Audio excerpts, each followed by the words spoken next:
Today joining me in the studio is Sigurd Mersha. He's the co-author of Taking the Reign, A Guide to Overcoming Emotions. And we're gonna learn all about part one of this book series that you have coming along. Tell us a little bit about what this book is. In this book, there's 9 stories from 9 inmates, but in the total series, there's 27 stories. And part of that is to kind of bring some understanding to the emotional struggle that we all have.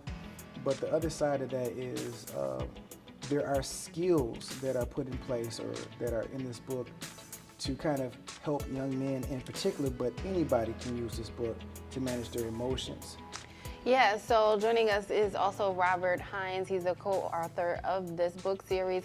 What kind of got you guys connected? How did you guys even get this far to write a book series? Well, it was inspired by a study by the University of Berkeley, California, Berkeley, where they identified 27 primary emotions.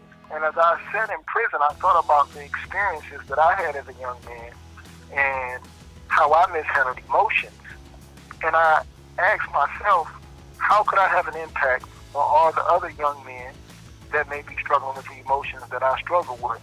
And this project was birthed, so I strategically partnered with Mr. Mersha because he brings a set of skills to this project that I did not possess myself. And then I felt that I would have done the youth a disservice by limiting this project to my emotional experiences. So I collaborated with 26 other men who are incarcerated in the Michigan Department of Corrections who have had issues dealing with emotions and that have been able to overcome those issues. I wanted to make sure that we showed a broad spectrum of life experiences. So on my side, I can say I have been praying.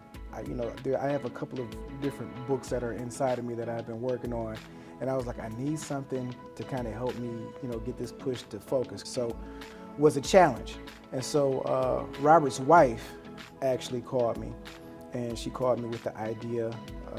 Hey, University of Berkeley, California came up with a study. We want to, get a therapist point of view on maybe how to manage these emotions and maybe to give some explanation about how some of these emotions may have arisen, biochemically, over time.